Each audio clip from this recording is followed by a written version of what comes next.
ہیں ہر نماز کے بعد اس آیت کو ضرور پڑھا کریں۔ توبہ کی آخری آیت مجھے عرض کرنی تھی جو بڑی فضیلت والی بھی ہے، دو آیتیں ہیں اور بڑی فضیلت والی آیتیں ہیں، جس میں اللہ تعالیٰ فرماتا ہے لَقَدْ جَاءَكُمْ رَسُولٌ مِّنْ أَنفُسِكُمْ عَزِيزٌ عَلَيْهِ مَا عَنِتُّمْ حَرِيصٌ عَلَيْكُمْ بِالْمُؤْمِنِينَ رَءُوفٌ رَحِيمٌ۔ تحقیق کہ تمہارے پاس ایک ایسا رسول آیا جسے تمہارا تکلیف میں پڑنا دیکھا نہیں جاتا، اس رسول کو برداشت نہیں ہوتا تمہارا تکلیف میں پڑنا۔ ایک صفت میرے رسول کی یہ بتائی، عزیز علیہ ما عنتم، رسول کو یہ گوارا ہی نہیں ہوتا کہ امت تکلیف میں ہو۔ حریص علیکم بالمؤمنین، اور اس رسول کی دوسری عادت یہ ہے کہ اگر سب سے زیادہ کسی بات کی وہ رسول طلب رکھتا ہے تو صرف تمہارے ایمان کی، کہ تم ایمان والے ہو جاؤ۔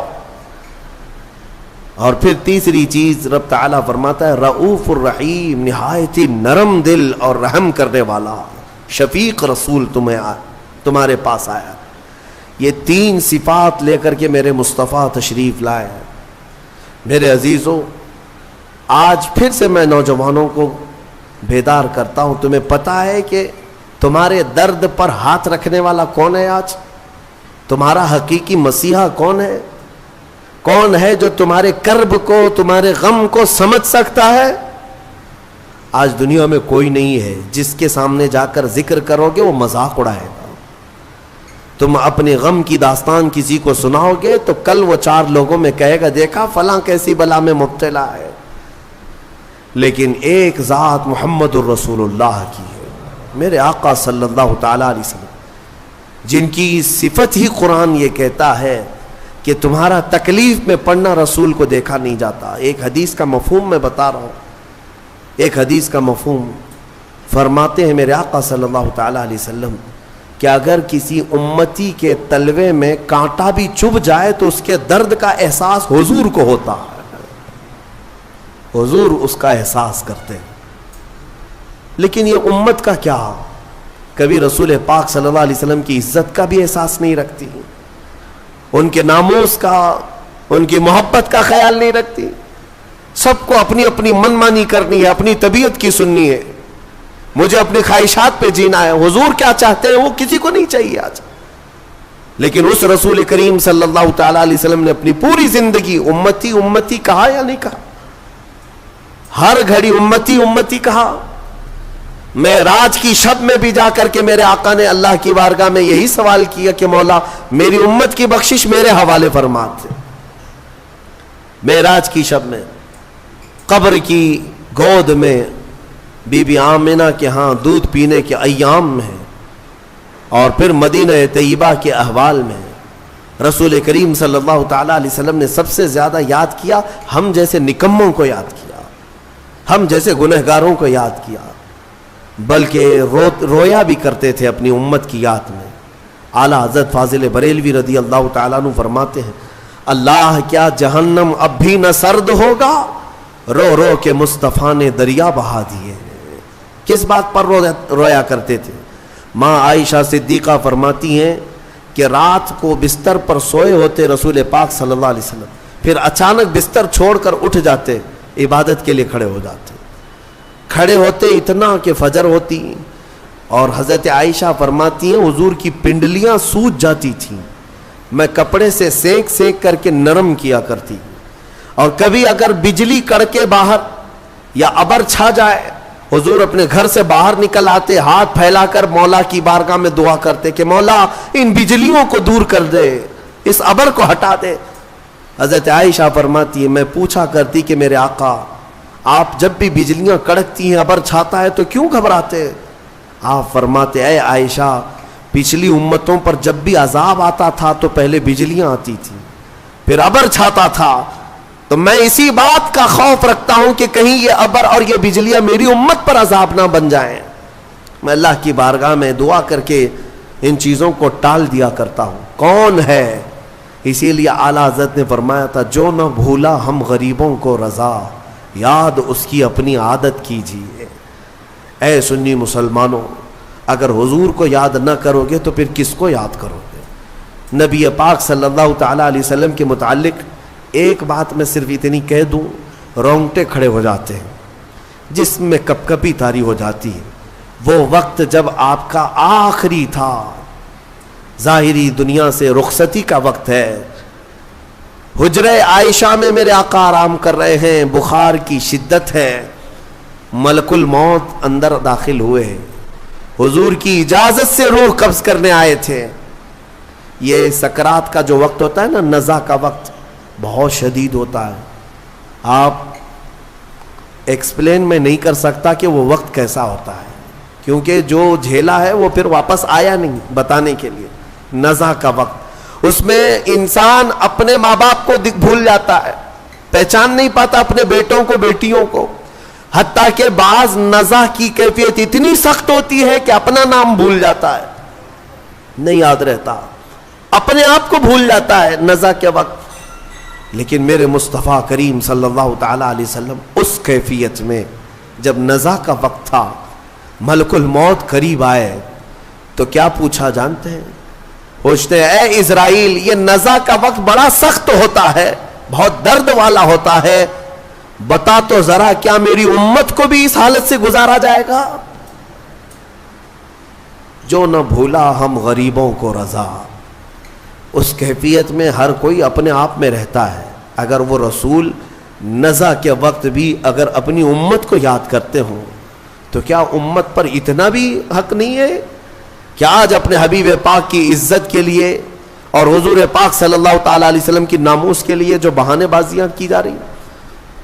میرے عزیزوں، بہرحال کہنے کو بہت ساری چیزیں ہیں۔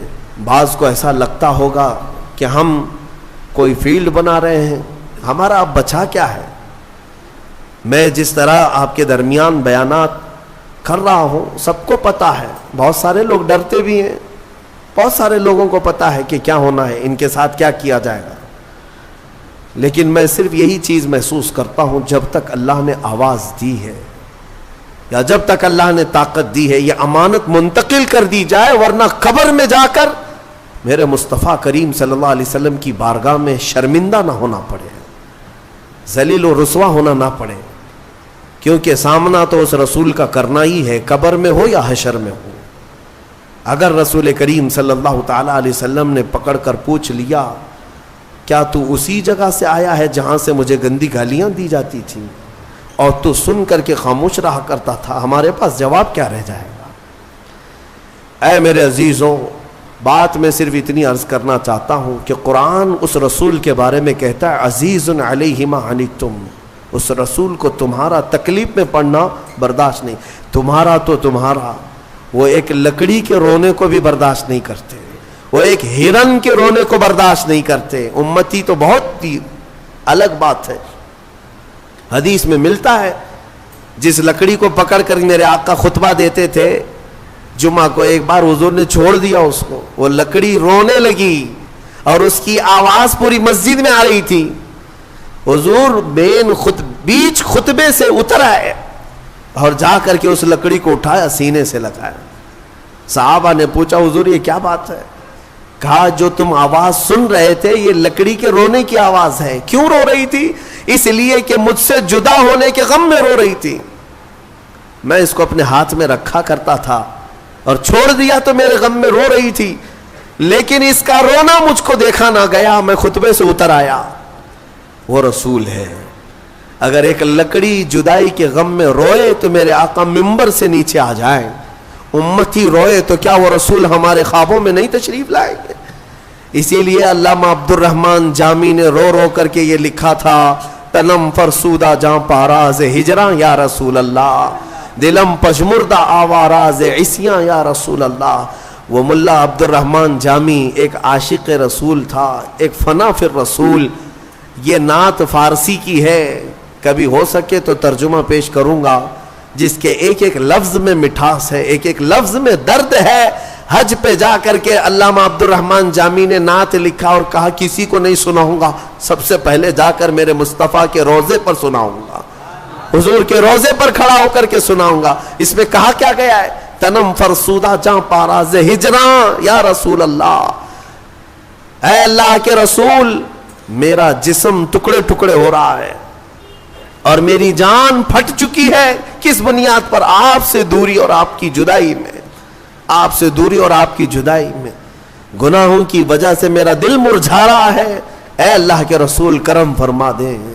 اور پھر کہتے ہیں علامہ عبد الرحمن جامی، چسوئے من گزر آری من مسکین ناداری، فدائے نقش نالینت کنن جاں یا رسول اللہ. اے اللہ کے نبی، کبھی مجھ جیسے مسکین اور غریب آدمی کے گھر کی طرف آپ کا گزر ہو جائے. میرے پاس کچھ ہے نہیں، کوئی دولت رکھتا نہیں، اگر ایک بار مجھ مسکین کے گھر کی طرف سے آپ کا گزر بھی ہو جائے یا رسول اللہ، یہ عبد الرحمن جامی جہاں آپ کے قدم پڑیں گے اس قدم کے نقشے پر اپنی گردن قربان کرے گا. فدائے نقش نالینت کنن جاں یا رسول اللہ، میں اپنی جان وہاں پر پیش کر دوں گا جہاں جہاں آپ کے نالے پاک کا نقش پڑے گا. تو یہ نعت لکھ کر کے وہ پہنچے تھے. لیکن جانتے ہیں روایات یہ بتاتی ہیں کہ مکہ سے مدینہ جب جانے کا ان کا وقت ہوا عبد الرحمن جامی کا، میرے آقا صلی اللہ علیہ وسلم مکہ کے ایک گورنر کے خواب میں آئے اس وقت جو شریف مکہ تھے، اور جامی کا حلیہ بتا کر کے کہا اس کو مدینے آنے مت دینا. دوسرے دن گورنر آئے، مدینے جانے والوں کو دیکھا تو عبد الرحمن جامی بھی جا رہے تھے، پکڑا، کہا آپ نہیں جا سکتے. سارا قافلہ چلا گیا. کیا گناہ ہے پتہ نہیں، اس گورنر کو بھی نہیں معلوم، لیکن روک دیا گیا. عبد الرحمن جامی روتے رہے. دوسرے دن انہوں نے سوچا یہ تو شاہی حکم ہے، درباری حکم ہے، مین راستے سے اب جانے نہیں دیا جائے گا. انہوں نے بہانے سے ایک اونٹ والے کو پیسے دے کر کہا تیرے اونٹ کے اوپر جو سامان لدتا ہے اس کی ایک گونی میں ایک تھیلے کے اندر مجھے سل دے اندر اور مدینے لے چل. مان لیا اس نے، تھیلے کے اندر اپنے آپ کو ڈال لیا، اونٹ کے سامان میں چھپ گئے، مدینے کے راستے پر نکل رہے تھے. مصطفیٰ کریم صلی اللہ علیہ وسلم سے کون سی چیز چھپی ہے؟ اس گورنر کے خواب میں میرے آقا تشریف لائے دوسرے دن اور کہا عبد الرحمن جامی فلاں اونٹ پر فلاں سامان میں چھپ کر مدینے آ رہا ہے، اسے روک دو. دوسرے دن گورنر گیا اور اسی اونٹ کی تلاشی لی، سامان میں وہ نکل آئے. کہا کہ میں نے کل آپ کو روکا تھا، آج پھر جا رہے ہو. آپ نے حکم عدولی کی، اس بنیاد پر آپ کو جیل میں ڈال دیا جائے گا. جیل میں ڈال دیا. گورنر کو یہ نہیں معلوم تھا کہ کس وجہ سے روکا جا رہا ہے. عبد الرحمن جامی جب جیل میں اندر تھے تو پھوٹ کر کے رونے لگے. ایک عاشق کے لیے سب سے بڑی گھڑی یہی ہے کہ اسے مدینے سے جدا کر دیا جائے، اس کی جان نکل جائے گی. یاد وطن ستم کی دشت حرم سے لائی کیوں. اعلیٰ حضرت نے بھی یہی فرمایا ہے، پھر کے گلی گلی تباہ ٹھوکریں سب کی کھائی کیوں.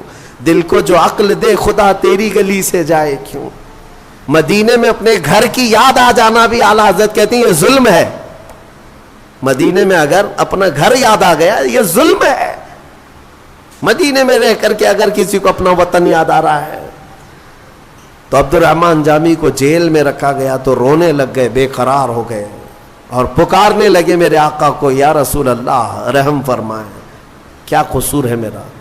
شریف مکہ گورنر مکہ کو حضور اکرم صلی اللہ علیہ وسلم نے خواب میں پوچھا تیسرے دن کیا کیا تو نے عبد الرحمن جامی کے ساتھ. کہا اس کو جیل میں بند کر دیا. کہا کیوں؟ کہا کہ پتہ نہیں 2 مرتبہ اسے روکا گیا، پھر بھی وہ جانے کی بار بار کوشش کر رہا ہے، اس لیے جیل میں ڈال دیا گیا. پتہ نہیں کون سی غلطیاں ہیں اس کی، کون سی خطائیں. میرے آقا آپ کے مدینے میں وہ نہیں آ سکتا. اللہ کے حبیب صلی اللہ علیہ وسلم نے جو فرمایا وہی بات مجھے عرض کرنی ہے. کہا کہ عبد الرحمن جامی کو اس لیے نہیں روکا گیا کہ وہ خطا کار ہے، اس لیے میں روک رہا ہوں کہ وہ آ کر میری قبر کے پاس ایک نعت سنانے والا ہے، اگر وہ سنایا تو مجھے اپنی قبر سے باہر آنا ہوگا. اللہ اکبر. یعنی میرے مصطفیٰ کریم صلی اللہ علیہ وسلم آج بھی غلاموں کی دستگیری فرماتے ہیں، آج بھی درد کا احساس میرے آقا رکھتے ہیں. امام بوسیری کے ساتھ کیا ہوا؟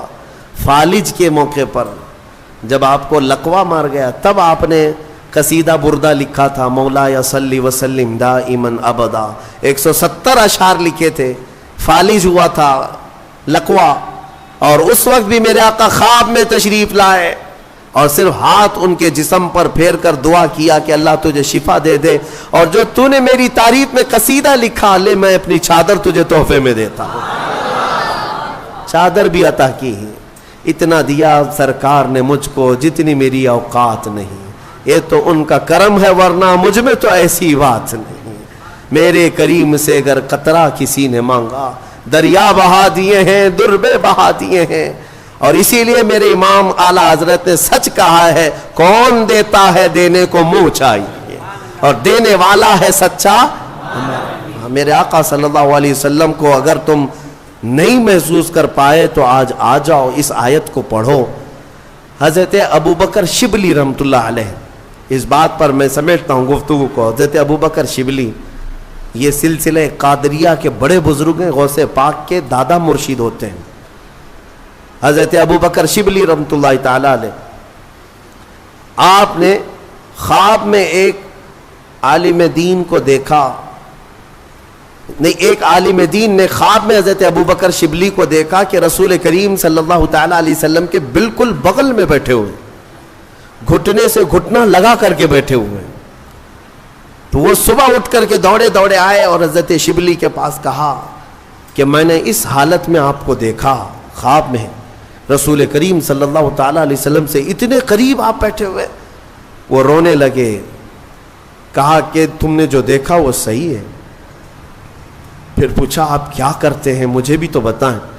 حضرت شبلی نے یہ فرمایا، میں ہر فرض نماز کے بعد یہ پڑھتا ہوں، لقد جاءکم رسول من انفسکم عزیز علیہ ما عنتم حریص علیکم بالمؤمنین رؤوف الرحیم۔ میرا یہ عمل ہے، بس اسی کی پابندی کی بنیاد پر میرے آقا نے مجھے اتنا قریب کیا کہ جب بھی دیدار ہوتا ہے حضور کا تو مجھے بالکل قریب بٹھایا کرتے ہیں۔